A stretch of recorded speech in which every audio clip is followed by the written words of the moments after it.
How did the life experience of Epictetus differ from Seneca, Cicero, and Marcus Aurelius? And how did their life experiences affect their philosophy? Is it wise to complain? How can we age gracefully? Is health good and illness bad? Should we die grieving and trembling with fear? Why does Epictetus call exile and imprisonment and shackles and death and disfavor indifferents? Did all Stoic philosophers condone suicide? And how did their life experiences affect their views on death and suicide? And how do these Stoic beliefs differ from those of the Church Fathers?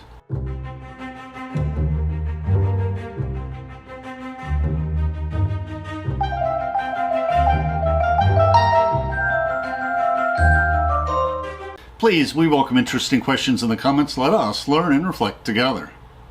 At the end of our talk, we'll discuss the sources used for this video. Please feel free to follow along in the PowerPoint script we uploaded to SlideShare, which includes illustrations. Our sister blog includes footnotes, and both include our Amazon book links. Epictetus was a former slave of a former slave. His former master, Epictetus, allowed him to study under the philosopher Musonius Rufus. Epictetus gained his freedom after the death of Nero in AD 68. Later, when the Emperor Domitian exiled philosophers from Rome, Epictetus moved to Epirus in Greece. Epictetus lived a simple life in poverty with few possessions. Epictetus never wrote down his philosophy. His teachings were passed down to us as class notes taken by his student Appian, who also penned the Anabasis on the conquests of Alexander the Great. Epictetus credited his teacher, Musonius Rufus, for many of his teachings. Unlike Seneca and Cicero, Epictetus's audience was mostly young men. Since those who lived in the ancient world encountered death often, his Stoic teachings emphasized first living well and then dying the good death. Epictetus's philosophy deeply influenced Marcus Aurelius. The Stoicism of Epictetus viewed death, pain, exile, and disfavor as indifferences that we should bear quietly. Now, several years ago, we were somewhat overwhelmed by the richness of Epictetus's discourses, the collection of his class notes. So we jotted down our favorites of many of his teachings, using the inexpensive Stoic six-pack collection. We have since become fans of Robin Waterfield's translations, which are accompanied by his excellent footnotes, which are essential in understanding the context and background of the text. The moral aspect of the ancient Greeks is clear in Waterfield's translations.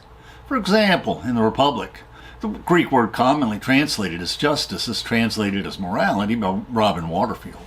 We will record more reflections on Robin Waterfield's description of the life and philosophy of Epictetus.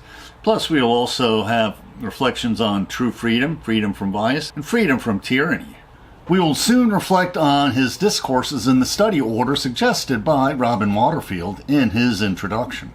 We need to accept what life brings to us. Epictetus reasons. Everything obeys and serves the universe. Earth, sea, sun, all the other heavenly bodies, and the flora and fauna of the earth. The human body, too, is its servant, in sickness and health, and in youth and old age. The universe is powerful and superior to us, and it has done a better job of taking thought for us than we can. To act against it is not only to align oneself with the irrational, but also leads to a futile struggle, causing us pain and grief.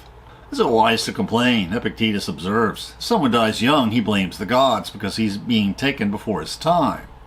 If someone lingers on into his extreme old age, he too blames the gods. Despite this, at the approach of death, he wants to stay alive. He sends for the doctors and begs them to do all that they can. It is remarkable to see how people want neither to live nor to die. Is health good and illness bad? No, man. What then? Health managed well is good, but when badly managed, it is bad. Epictetus points out, if you look at yourself in isolation, it is natural for you to live to an old age, to be rich, and to be healthy. But if you look at yourself as a human being and as part of some whole, and for the sake of that whole, it may be appropriate for you to be ill, or to risk your life at sea, or be poor, or die young. Why get angry then? What is a human being? A part of a city made of gods and human beings, a small copy of the universal city. Now, when reviewing the various essays on aging, everyone is successful. Nobody worries about money. Paul Tournier was a physician and a pioneering psychologist. Jimmy Carter was a former president. And Cicero and Seneca were part of the aristocracy. Now, of course, Cicero and Seneca had more pressing concerns. They were rewarded for their stoic integrity by tyrants who demanded their lives, and their wealth made them more visible to a jealous tyrant. Another exception is Epictetus.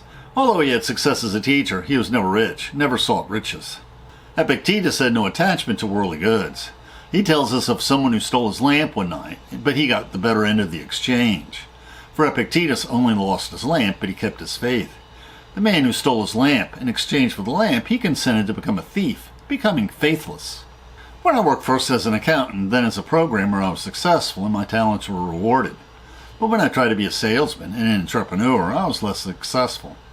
As a salesman and entrepreneur, if I had been greedier, less honest, and less gullible, would I have been more successful? To be honest, I really tried, but it was just not my nature. The world cares little for the treasures I've stored up in heaven. It only judges me for the treasures we store down here on earth. But a virtuous soul is our most precious possession, even if it dispossesses us of all worldly goods. But now that I'm retired, I can relax and be myself. Now that I'm drawing Social Security, I am no longer obligated to be a success. Instead, I can be successful in what truly matters. I can strive to love my neighbor and encourage my neighbors to do the same. Epictetus really does not ponder retirement, but others do, especially modern authors, including Paul Tournier, Jimmy Carter, and Seneca. Briefly, once you're retired, you can volunteer your services to make the world a better place, and I joined Rotary. My only regret in joining Rotary, which is a community service civic club, is that I didn't join before I retired. And our motto is, love your neighbor, join Rotary. No, Epictetus would agree with Homer in the Iliad. There are two great jars that stand on the floor of Zeus's halls and hold his gifts. Our miseries one, and now good times in turn. When Zeus, who loves the lightning, mixes gifts for a man, now he meets with misfortune, and now good times in turn. When Zeus dispenses gifts from the jar of sorrow only, he makes a man an outcast. Brutal, ravenous hunger drives him down the face of the shining earth, stalking far and wide, cursed by gods and men. How can such a Stoic narrative be comforting? When, in spite of our best efforts and hard work, life does not go well and calamities occur, certainly we can use this as a learning experience seeking to improve. But our ultimate fortune is also influenced by seemingly random events, including whether the people we meet mean us harm or good. Particularly at the end of your life, you have to generate a narrative that's kind to yourself, particularly if your motives are pure. Above all, you should never be bitter. You should strive to make the world a better place in the few years you have left. Even if you are not successful in your career, even if you did not earn treasures on earth, in retirement you can be successful, volunteering to make the world a better place, earning treasures in heaven. And the Social Security website says I only have 15 years remaining, statistically speaking, so I need to get busy. The good news is, if I'm not singing with Elvis another 15 years, I'll have an additional 7 years remaining, statistically speaking. Now, must we be mad at God for our mortality? Epictetus challenges us. So-and-so's son has died. What actually happened? His son died. Or maybe some other great catastrophe has befallen them. Maybe his ship was lost at sea. Maybe he was framed and sent to prison. Maybe he instantly lost his job after decades of excellent evaluations. And perhaps these are not bad occurrences in the long run. Modern readers find Epictetus fatalistic when he warns us. If you kiss a child of yours or your wife, tell yourself that you're kissing a human being, because then you won't be upset if they die. Has your child died? It has been returned. Has your wife died? She has been returned. Now, perhaps Epictetus refers to a newborn child as it, because many ancient parents would not immediately name their child, fearing they might quickly pass away. To understand the Stoic viewpoint, we must remember that the infant mortality rate in the ancient world was incredibly high. Between a quarter and a third of infants died in their first year of life. Even for wealthy families, infant mortality was high. For example, Marcus Aurelius' wife bore him 15 children, but only 6 survived to adulthood. We previously quoted Marcus Aurelius and how he coped with such losses, which were common in the ancient world. Marcus Aurelius includes in his meditations some fatalistic thoughts on how ancient parents can cope with this high mortality rate. And he advises them in his meditations. Pray not for some way to save your child, but for a way to lose your fear of this. Your children are like leaves. The wind scatters some of them on the ground. Such are the children of men. And as you kiss your son good night, whisper to yourself that he may be dead in the morning. So Epictetus reminds us that Socrates was condemned to death by his enemies on the false charge of corrupting the youth of Athens. On learning of his death sentence, Epictetus has Socrates saying, "Well, Crito, if this is pleasing to the gods, so be it, and do not pity me in my old age." Socrates also proclaims that Anytus and Miletus, who were his prosecutors pressing for his death sentence, may be able to kill me, but they cannot harm me. I can't avoid death. Am I bound to die grieving and trembling with fear? Epictetus asks, when I am condemned to death, do I have to die moaning and groaning as well? If incarcerated, do I have to complain? If exiled, is there anyone stopping me from going with a smile, joyful and content? Make it a daily practice to picture to yourself death, exile, and everything else that seems terrifying, especially death. Then you will never have a contemptible thought or crave anything too much. Now, many of these themes from Epictetus are also explored by the Eastern and monastic church fathers, including St. John Climacus and the Ladder of Divine Ascent. Epictetus asks, what do you call exile, imprisonment, shackles, death, and disfavor? They are indifferents, which are things that aren't subject to will. Consequently, they are nothing to me. Now, these are perils the Romans faced when living under a totalitarian government, particularly when they served the emperor or the provincial governor, as many of Epictetus' students will do. This was a risk that Socrates' students did not need to face in their radical democracy. Epictetus seeks to strengthen his students' resolve, bring on death, pain, prison, disfavor, and condemnation in the courts. Epictetus scoffs. We treat death as something to flee from, something we should not ponder. But Socrates was right to call death a boogeyman. Masks appear terrifying to young children and frighten them with their weirdness. And we too are affected in much the same way by events such as death, just as children are frightened by boogie masks. After all, what is a child? A creature of ignorance and incomprehension. If a child knew, it would in no way be our inferior. What is death? A boogie mask. Turn the death mask around and you'll see it for what it is. Look, now it can't bite. An hour later, your body is bound to be separated from your spirit.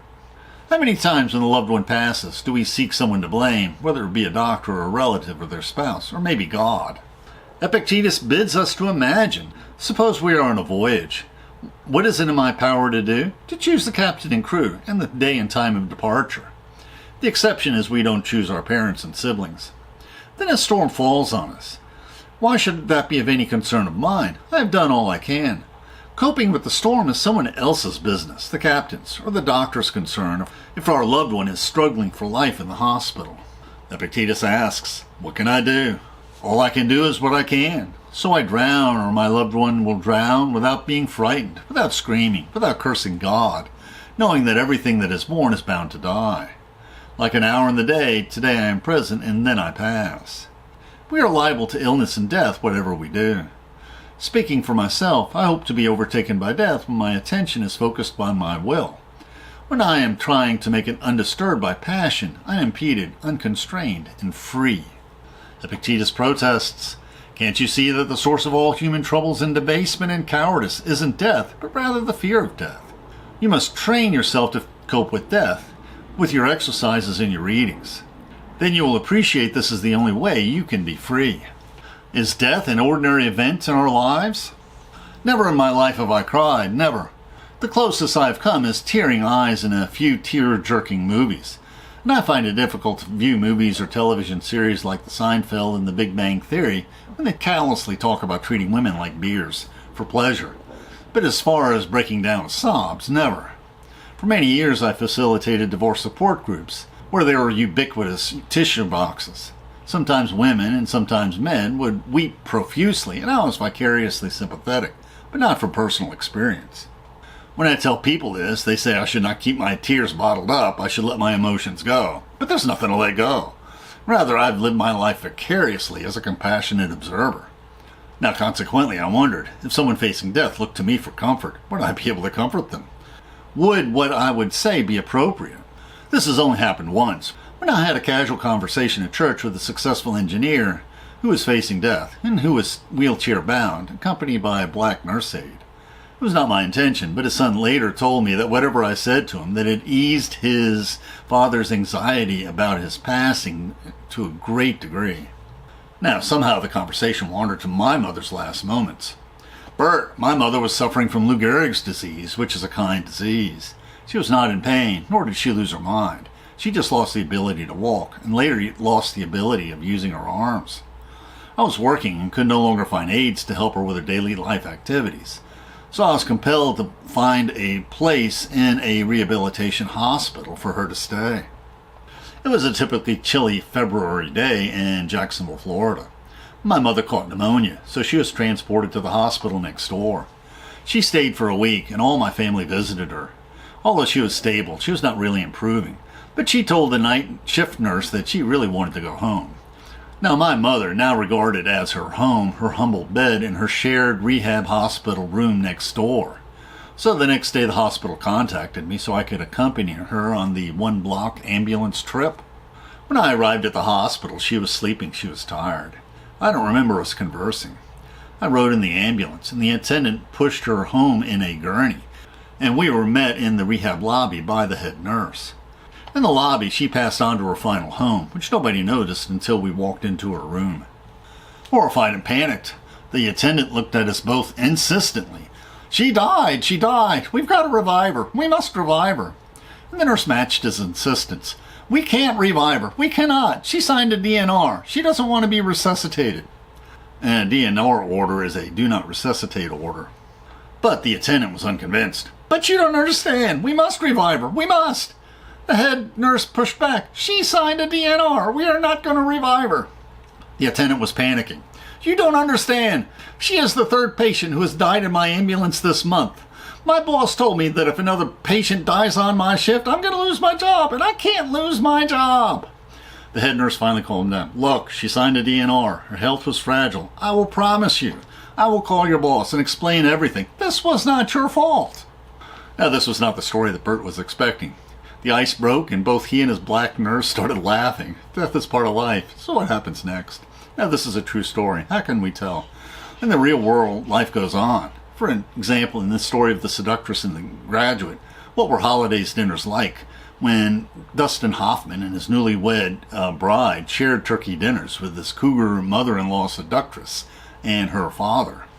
And so the story continues. In nursing homes, the residents are unsettled by the too frequent sight of the exceedingly polite, clean-cut men of slight build, wearing white shirts, black suits, and shiny black shoes, quietly pushing their body carts. And he came to where my mother was and parked his cart there, but was nonplussed as he puzzled over his task. Now, my mother was not obese, but we are pure-blood Scandinavians, and she was just as slim as a Brunhilde could be. And so he looks at me with imploring eyes and quietly asks, "Could you please help me lift her? She is just dead weight." Now, I puzzled over this for many years, but finally found a possible explanation when reading Epictetus. "I show myself to you as a trustworthy, self-respecting, honorable, and serene person. Do I mean that I shall show myself to be immortal, unaging, and immune to illness? No, but as one who is capable of dying and being ill with godlike dignity. That is within my power and capacity, but those other qualities aren't." Epictetus advises us, when the doctor pays you a visit, don't be afraid of what he might say, and don't be overjoyed if he says, "You are doing splendidly." Keep in mind that ancient doctors were not nearly as effective as doctors are today, who study and are supervised for over a decade before practicing medicine. Epictetus continues, "Don't be depressed if your doctor says you are doing badly. What does that mean? It means that you are close to the separation of the soul from the body. What is there to fear in that? If you're not close now, you're going to be close later, aren't you? Is the world going to come to an end when you die?" His students asked their teacher, "What if friends of mine in Rome die?" Epictetus answered, "Well, that is just the death of some mortal beings. Do you really expect to reach old age without seeing the death of any of those you love along the way?" But the Roman Stoic Epictetus opposes suicide.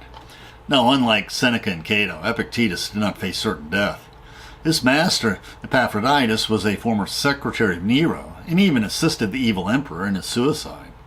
Epictetus is clearly opposed to suicide under most circumstances, although he probably would have felt compassion for Seneca committing suicide when Roman soldiers were in the next room, swords in hand. Seneca, in his letters, obsessed over suicide. He lived for several years waiting for Nero's soldiers to come knocking on the door of his villa. Unlike Seneca and Cicero, Epictetus taught younger men starting their careers.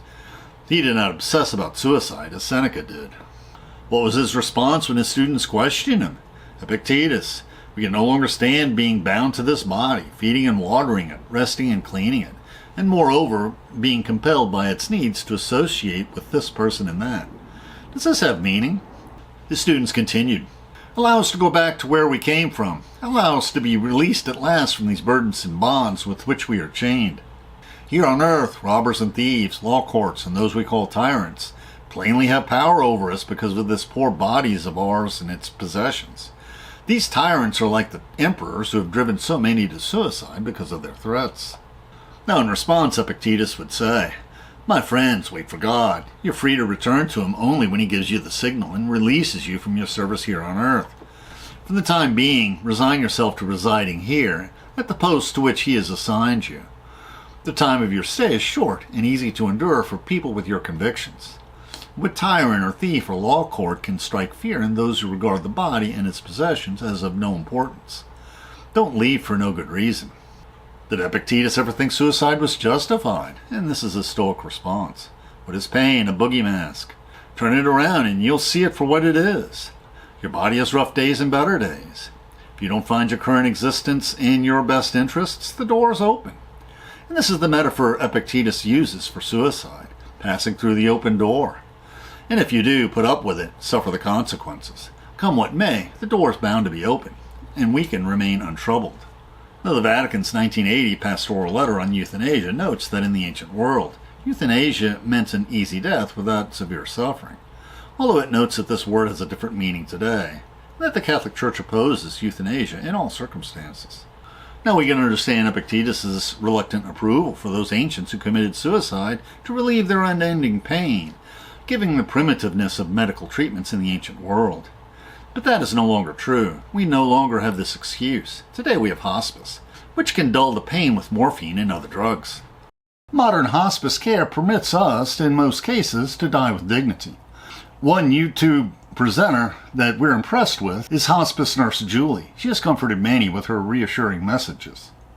On the other hand, St. Augustine and the Church Fathers steadfastly oppose suicide under any circumstances. In particular, St. Augustine rejects the example of Cato's suicide. We'll also reflect on how the modern church's teaching on suicide is affected by psychology and modern medicine. If we commit suicide, will we be judged, bound to eternal torment for the psychic harm we inflict on our loved ones? Or will God have mercy, instead recognizing the pain that led us to the horrible decision to step through that door? And the truth is that the only way to find out is to step through that door, and why take that eternal risk? Epictetus continues. How did Rufus, his teacher, respond? If you're choosing death as the harsher of two options, what an idiotic choice. And if you're choosing it as the less harsh alternative, who was it that gave you that choice? Shouldn't you practice being satisfied with what has been given to you? Epictetus imagines what it would be like to be condemned to death. Epictetus posits, assumed I'm condemned to death. If it happens straight away, I die. If after a short delay, I eat first, since the time has come for it, and then I will die later. How? As is proper for someone who's giving back what was not their own. Now, as Job said after barbarians looted his property and a storm killed his children, naked I came from my mother's womb, and naked I shall return there. The Lord gave, and the Lord has taken away. Blessed be the name of the Lord. Critics say that the God in Job is cold-hearted, how he then blithely gave him additional children and reestablished his prosperity. Should he have not done this? This is just a moral story. The lesson for us is, no matter how disastrous our life has been, we can always restart it anew with purposeful naivety. Most of the Jews surviving Auschwitz and the other Nazi work camps discovered they were the only members of their families who survived. Yet many of them remarried and rebuilt their lives as best they could. At Auschwitz, Viktor Frankl noticed that those prisoners with a rich inner spiritual life were more likely to survive. He tells us, the salvation of man is through love and in love. The experiences of camp life show that man does have a choice of action. Apathy can be overcome. Irritability can be suppressed. Man can preserve a vestige of spiritual freedom, of independence of mind, even in the terrible conditions of psychic and physical stress. No matter how dire your circumstances, you can always be kind to those around you. Viktor Frankl was strengthened by his study of Stoicism. Epictetus asks us, when someone is at liberty to leave the party, which is likely another euphemism for suicide, whenever he chooses to stop playing the game, why would it upset him to stay? He will behave as one does in a game and stay as long as he is being entertained, won't he? Why would anyone want to leave this life when his neighbors do what is so unexpected, both good and bad? Life is endless compassionate entertainment as we live vicariously through our neighbors. Epictetus proclaims, anyone with this attitude would easily be able to endure a lifelong exile or death if he was sentenced to death. Now, we can hope for a last-minute reprieve in any death sentence, or if we are facing a financial cliff, God may send that job offer our way if we don't lose heart and quit submitting the resumes. But God will never submit resumes on our behalf. When many people get mad at God for their suffering, they complain bitterly. It is not right for Zeus to do these things. Epictetus responds, why isn't it? Zeus has made you capable of enduring hardship and given you greatness of soul.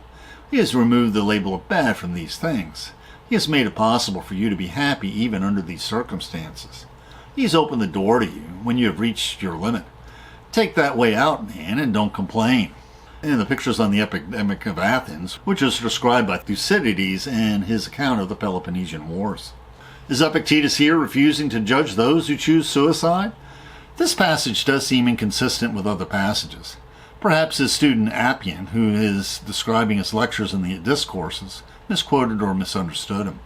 What is clear is that Epictetus far more often condemned suicide than Seneca and Cicero did. Unlike Seneca, Epictetus does not mention the historical example of Cato's suicide. Epictetus prefers closing the door to darkness. Epictetus compares death to traveling abroad. It is a change, though just a small one. The same goes for death. It's a change, a greater one, from what is now, a perfectly natural process. You will no longer exist, but something else will, which the universe needs at the moment. After all, you too were born not at a time of your own choosing, but when the universe needed you. How can we reconcile ourselves with the thought that one day we will pass away? Epictetus urges us. A truly good person remembers who he is, where he has come from, and focuses on one thing alone, how he can occupy his station in life in a disciplined manner and in obedience to God. The YouTube description includes a link to our PowerPoint script that we uploaded to SlideShare and also our blog. Please support this channel by sharing this video with your friends and by clicking on the like and subscribe buttons and by clicking on the Amazon links to purchase any of the books we discussed, which will earn us a very small affiliate commission. And please consider becoming a patron of our channel. Plus, we will host special discussion groups for our patrons. Plus, you can click on the Meetup or small M icon to participate in our online discussions, where we practice our future YouTube scripts. And please click on the links for other videos that will broaden your knowledge and improve your soul.